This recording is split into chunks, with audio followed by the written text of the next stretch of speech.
this is where I think I get so worked up, where a beekeeper may be selling a jar of honey at a market stall for $12. That, in my eyes, is undercutting it. Like, honestly, the work that's gone on from the bees and the beekeeper to create that is immense. Hello, everybody. Welcome to Dirty Linen. My name is Dani Valent, and I love to be with you to talk about food. There are endless topics in the world of food. I love the fact that everybody has food stories. On this show, which has just celebrated and is still celebrating 5 years of existence, yay, I'm thrilled. I'm trying to lean into the celebration and also looking forward to the next 5 years. On this show, we talk to people from all corners of the food world. We talk to waiters, dishwashers, chefs, restaurateurs, farmers, makers, experts in all fields. And today we are chatting to someone who has a very niche expertise. Now, if I said to you that I was tasting something and I was getting notes of white pepper, cardamom, burnt sugar, what would you think I was talking about? Perhaps you think it was wine, but what if I told you it was honey? Today's guest is Jess Locarnini. She is Australia's only honey sommelier, and it is an absolute thrill to welcome her to Dirty Linen. Hey, Jess. Hi, Dani. Thank you for having me, and congratulations on 5 years. Yeah, it's pretty good, isn't it? Yeah, I'm pretty proud. Started in the depths of COVID when there were just too many stories to be told and everyone was feeling pretty isolated. I think it's so gathering around food is something I'll never get sick of, and certainly don't get sick of talking about. And as it turns out, there are just endless ways to communicate around food. As a journalist, I found doing a podcast a bit of a stretch. It's putting myself out there in a slightly different way, but I really do welcome the immediacy and the possibility of connecting with people anywhere in the world to talk about any topic related to food. So thank you for having me. And if you want something niche, I don't. I think I heard there's a thing. I heard there's a thing such as water sommeliers. So I think they're the only ones I can think that are the next level up in nicheness. Well, explain what you do. What does a honey sommelier get up to? So not dissimilar to wine sommeliers, and when I do my classes, I always try and draw parallels to the wine somms. In a sense, we work on identifying and articulating the sensory characteristics of honey, what it will pair with, going into the terroir. And even when we do our tastings, we actually use wine glasses because it's just the perfect shape to really capture the volatiles and the aromas that you want to start describing. So I work with apiaries, small to medium scale apiaries, on writing their tasting notes, doing their blurbs for their customers or distributors. I do masterclasses. And it's funny you mentioned COVID. During COVID was great. It actually ramped up a lot of my sessions. I would post out little boxes with pots of honey to people across Australia, and we'd do sort of like Zoom tastings, and I teach them how to taste. So it's really working with anyone from chefs to foodies to everyday Australians to beekeepers, just who have an interest or a curiosity or even a business requirement to understand how to articulate the flavour of honey. Wow, that's so fascinating. Although I do have to say I've got a vision of you putting honey into a wine glass, but I suspect that if you turn the wine glass towards your mouth, the honey's not going to flow back out. So how do you actually use a wine glass to taste honey? We need spoons. Without spoons, it'd be messy or unhygienic with our fingers going everywhere. Either way, definitely needs spoons. I tend to use a ceramic spoon because it's like anything, and the flavours of honey are so delicate sometimes that and even a metal spoon, or especially like, wooden spoons, like, go to the markets and they hand out the paddle pop sticks. So if you're doing a proper tasting, you would never use anything wood because you do pick up the characteristics of the wood as well over the honey. That's so interesting. So, I mean, you're communicating about honey all the time. Like, what do you find are the biggest misconceptions? What don't people understand about honey? I think, I mean, again, it depends on the audience, but I think with the general public, the number one is that, and I just bang home all the time, crystallized honey is not spoiled. The number of people who've said that they either won't buy or they throw it out when they see it going hard just breaks my heart because it's a sign that it's real honey. It's honey going back to its natural form. So the number one misconception is that its physical state. Number two would be that honey tastes like honey. And as you mentioned before, like it can be anything from as rich as a black espresso and really sort of dark, sort of very bold flavors, through to something so light like fairy floss, something fruity, something you get herbal balsamic notes. There's just, you get animal, wet dog, like so many different flavors. And seeing people's faces in the classes who've never really stopped and paused and actually taken in what's going on in the honey is it still gets me excited every time. Isn't honey the only food product that never can go off? Yeah, it is. They found honey in the Egyptian tombs that is actually edible. So for thousands of years, just based on the chemical makeup of it, it never spoils. Like it is, it's not a very sort of mold or bacteria friendly environment. So it repels sort of it doesn't spoil. I mean, unfortunately, though, we've also got the problem of the Australian palate in particular prefers. I mean, the honey that has been around for thousands of years would obviously be a brick, like it's a brick of sort of sugar. But the Australian palate tends to prefer runny honey, which means that the honey that you often get on the supermarket shelves is processed and heat treated to keep it runny so that you do avoid those crystals coming in. And unfortunately, that gets rid of so much of the goodness and the enzymes and the health that everyday Australians think they're buying it for, just because they don't like a crystal, sadly. So interesting. And the different flavors, I mean, is that only due to where the bees are foraging, what they're eating, or are there other factors that can play into the flavor? Age can play into it. An older honey does start to get different, well, the chemical structure starts to change. If it is heat treated and it's been heated too much, again, you do get a different flavour coming through. I also do mead judging, and there's certain meads that actually celebrate the caramelisation of the honey in the mead, like a brochet. But it's if it's a honey on the shelf, like if it has been heat treated, I mean, if you put a supermarket sort of yellow squeezy bottle next to something that's come straight from the hive, the processing does and the filtering does actually affect some of those flavours coming through. So tell us about, how you open up the world of honey for people when they attend one of your classes and, I don't know, perhaps a key experience where you've really felt the power of what you do.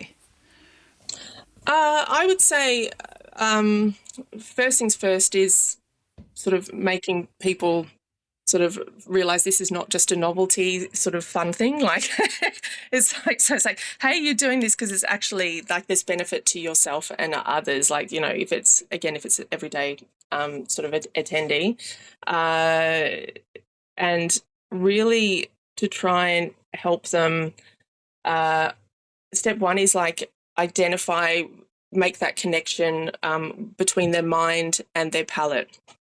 And I know that I'm not alone in this. I think anybody who has tasting classes or master classes with the general public, I try and get them to stop overthinking things and literally just listen to, just try and think about their own nostalgic moments and their own what they're tasting, because taste is subjective.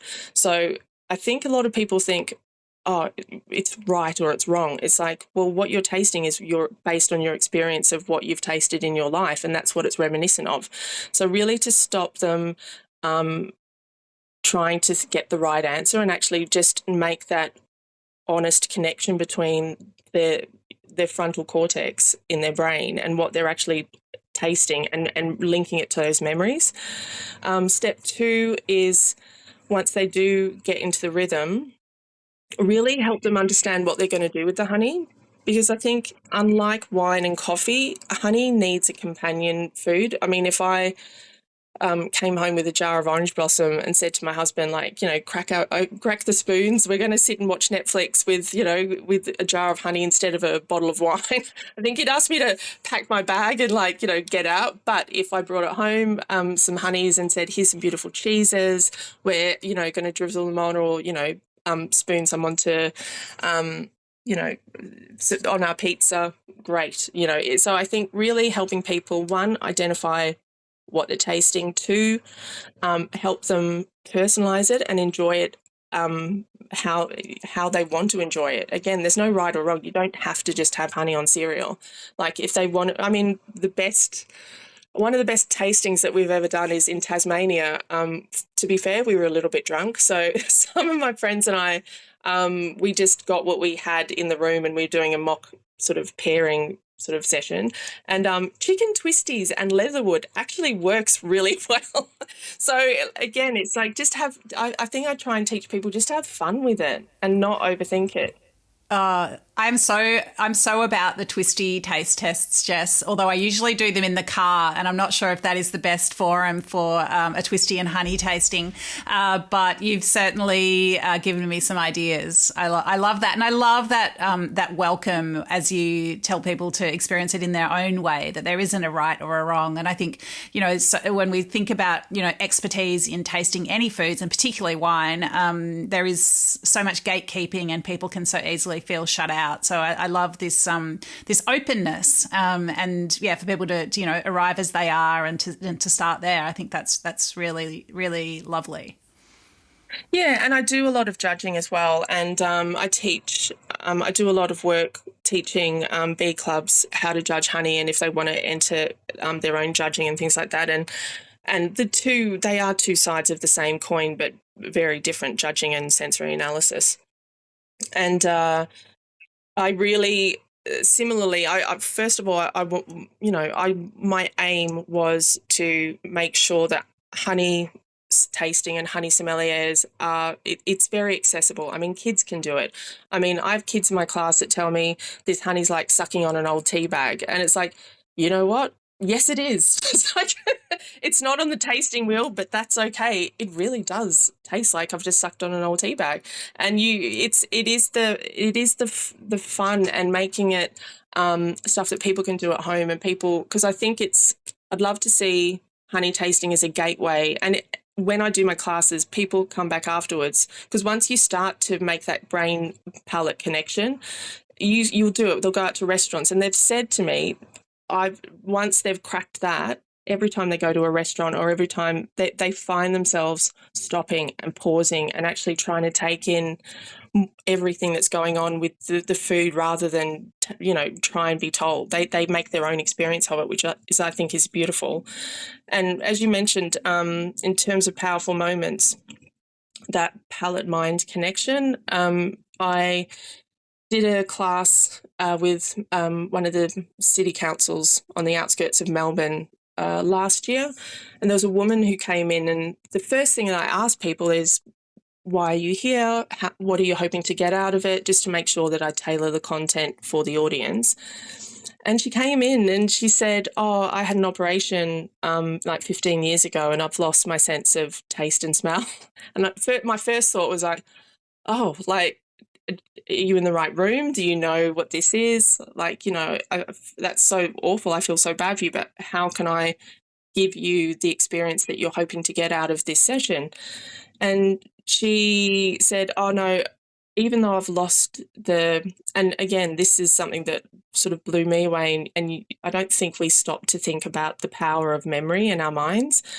She said that because she had taste before and smell, just sitting in the room and listening to other people, because I make my classes very interactive. So she was just listening to everyone in the room and like hearing their experiences and what they're picking up, and the memory of what that tastes like came back to her while she was putting the honey in her mouth. So she said she actually felt like she remembered the flavour and she could describe it. So when people were saying fruity or like, you know, there was umami or, you know, all of these things. And she came up to me and gave me a hug afterwards and she said, thank you so much. And I had to hold it in. But once she left, I had a tear going down my eyes because it was just, you forget just the little things to help people sort of live their life if they've got these sorts of challenges in, like, you know, and the impact it can make is amazing. I didn't expect that at all.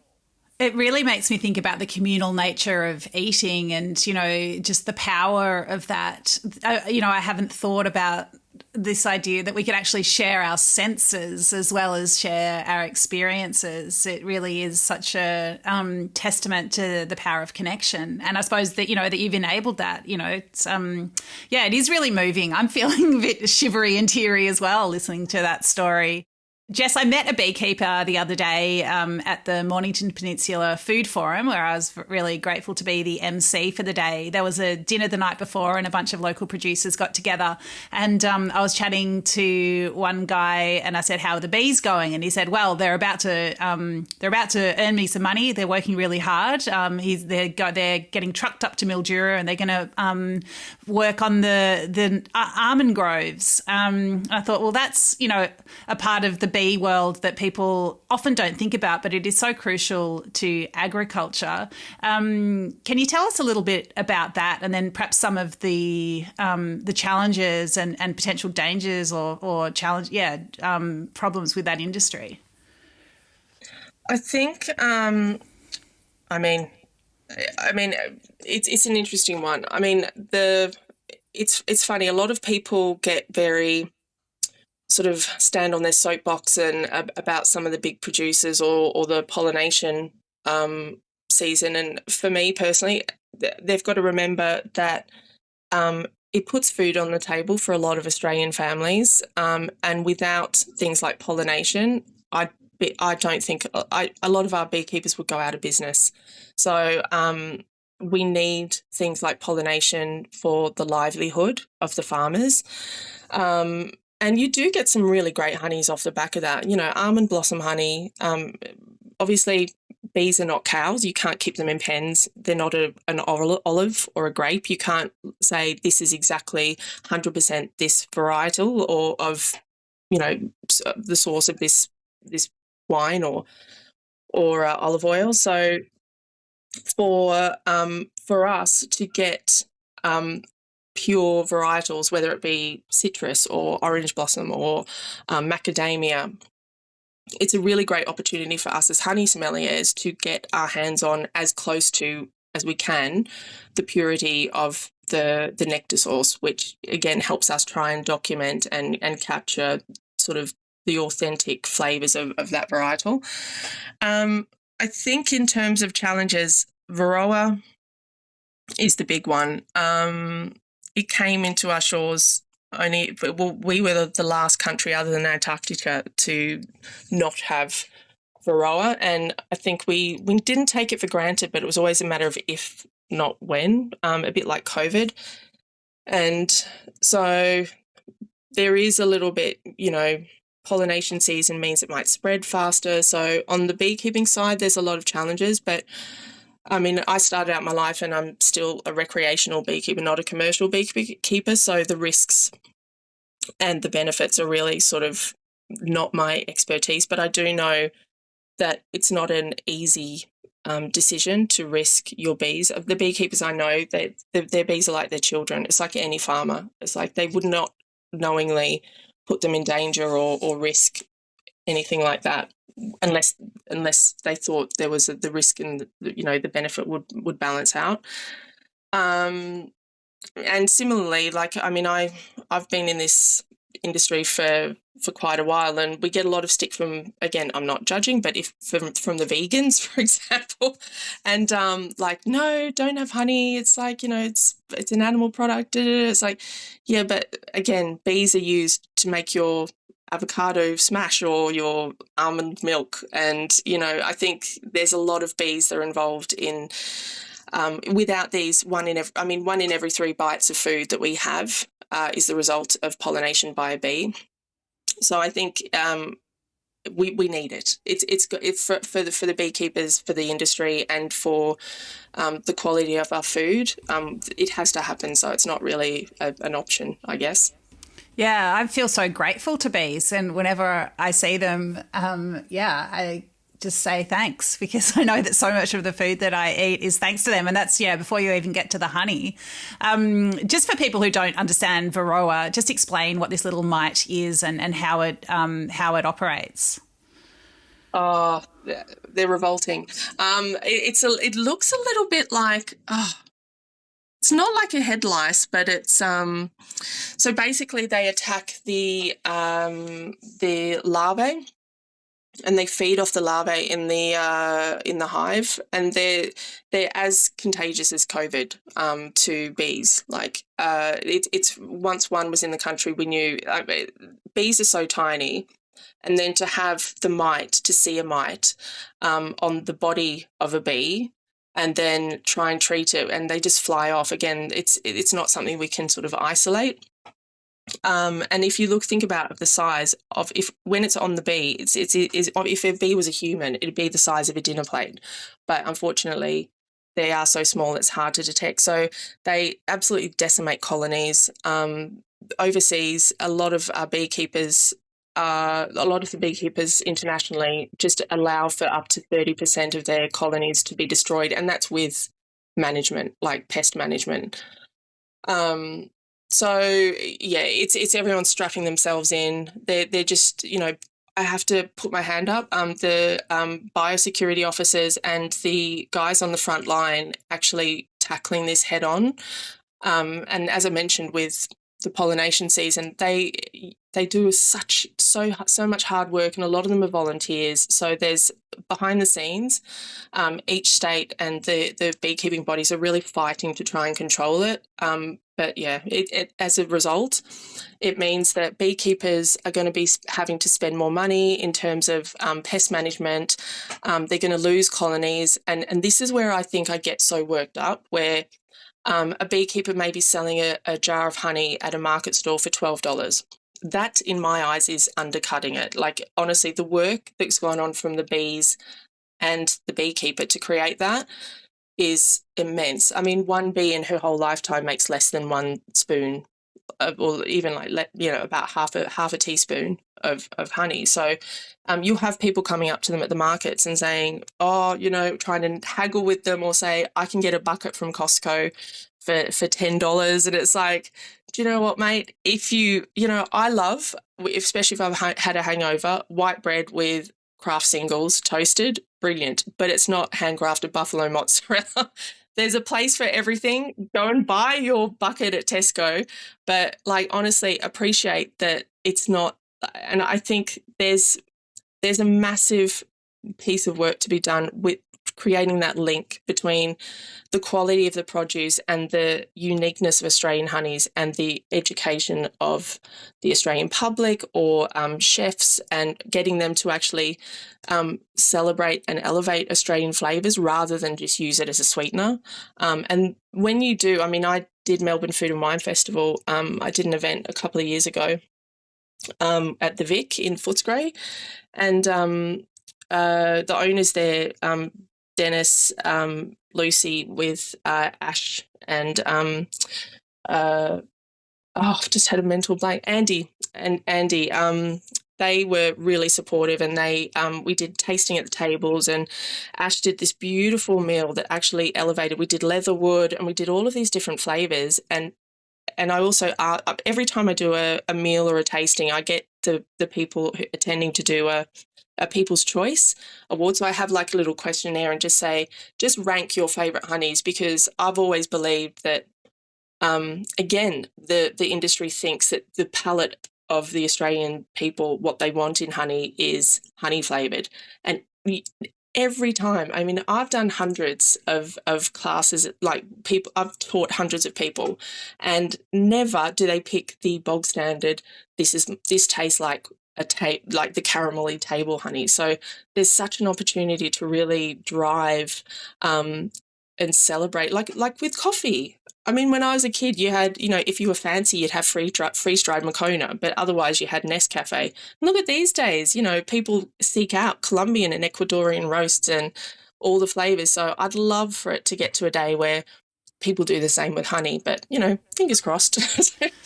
Well, it makes sense, Jess, because, as we've discussed, honey is so crucial to our food system. So many of these, wine is off to the side, coffee is off to the side. We don't need them. That's definitely arguable, but we don't literally need them to feed ourselves. Whereas bees, we do. And honey is, as well as being a product in its own beautiful right, is a byproduct of agriculture. And it's absolutely crucial. Jess, honey is not your day job, which is amazing when I hear about all the things that you do with honey. I don't know how you fit anything else in, but tell us what else you do and how each arena feeds the other. I have to say I do question as well. When I look back, I'm like, oh God, how am I going to do it? And for some, it's like you just live on adrenaline until it's done. I mean, it is seasonal. My peak busy period is actually the winter months when the beekeepers have gone into harvest mode and they've packed the bees down for the winter, and then there's a lot of conferences and there's a lot of honey competitions and things like that. So I've just come out of one of my busiest sort of season. But similarly, like, I'm not doing this for the money, I'm doing it for the love and the passion, and I can't imagine not having this in my life. So my day job to fund this lovely passion is I'm a senior marketer at in a big corporate. I have quite a corporate life, and so I'm basically focused. My day job is doing strategy and marketing and helping deliver better experiences for customers for these. I don't know whether I'm allowed to say their name or not. Anyway, you could look it up on LinkedIn if you're curious. But there is a synergy with that. And there is also, particularly when it comes down to trying to distill, a lot of the stuff I do is more product marketing. So it's distilling customer benefits and trying to articulate them in a simple way for customers to understand. Similarly, you've got, the steps of doing a honey tasting for a client is step one, you write down all of your honest sensory characteristics. You'll sit with it for a week or two. You'll distill it until you say, right, the notes are, as you mentioned, cardamom or spice, or, you've got resinous flavours coming through. And then you say, well, what do I do with that? So step two, I always laugh. One of my friends, she gets wet leaves, like musty wet leaves, the aroma of that coming through in her honey. And so, but she doesn't say that to her customers. She'll say forest floor. It's like, well, she's being honest. So similarly, I think the creativity and that whole trying to think how a customer or a distributor or a packer would want to be excited by telling that story and really sort of like pulling out the important parts and having an empathy with the end reader or the end user, and just have that knack for storytelling. I think they do feed into each other quite a lot. They're very different worlds, but they complement each other weirdly perfectly. So yeah, it seems to work. I wonder what the nice markety way of saying wet dog or old tea bag is. Maybe.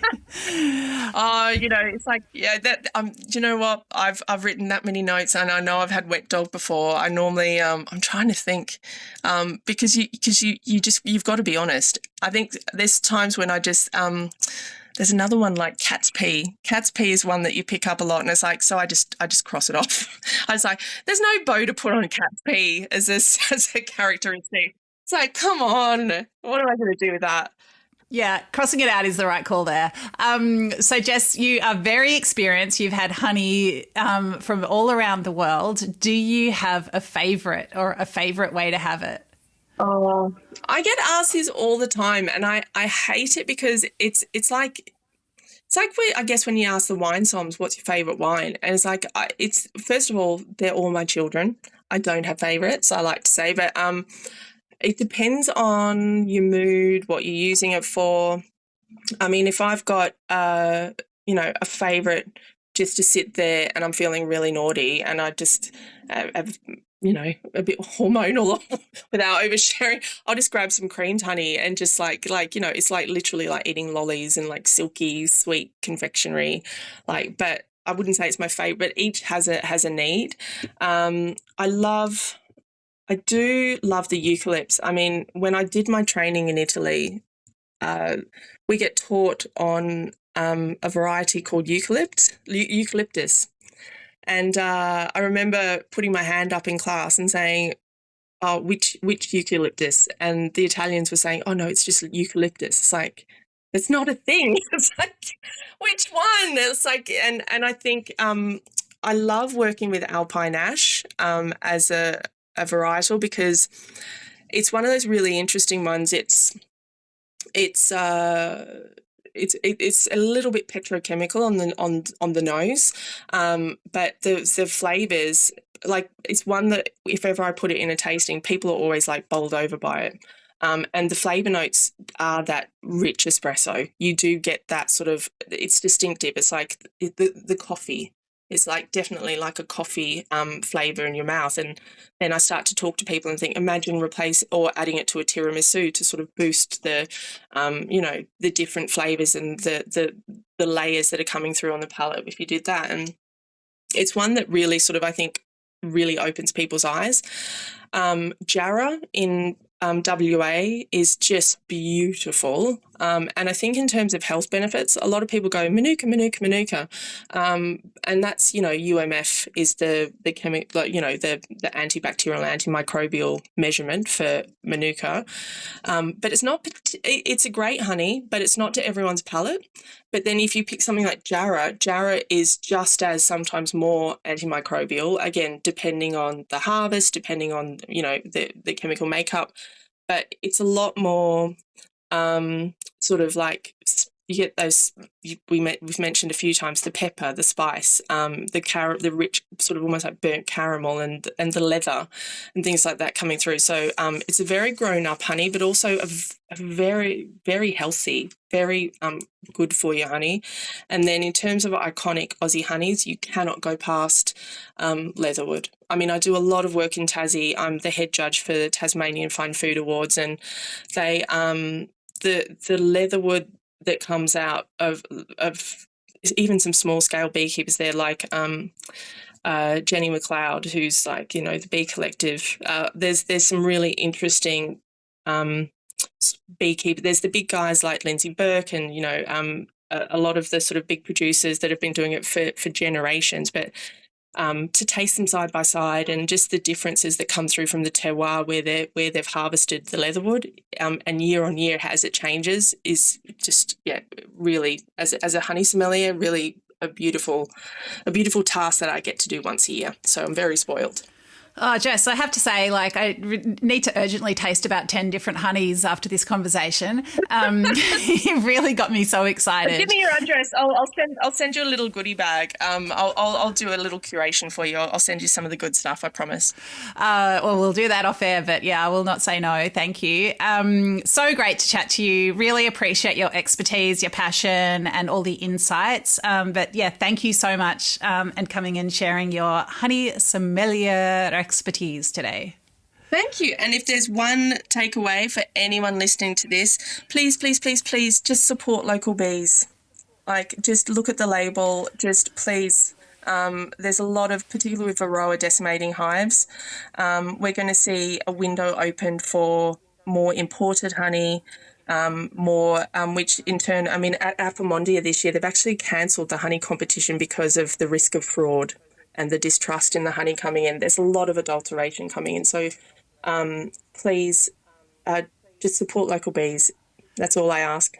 Yep, I'm on that train. Thank you, Jess. This is Dirty Linen, and I'm Dani Valent. We air the issues that the hospitality industry finds hard to talk about, hearing from different people with unique perspectives. We want to hear from you as well. If you have something that needs to be said about a topic, get in touch so we can include your perspective. Contact us at dirtylinen@deepintheweeds.com.au or hit us up on Insta at Dirty Linen Podcast. We can't wait to hear from you. This is a Deep in the Weeds production.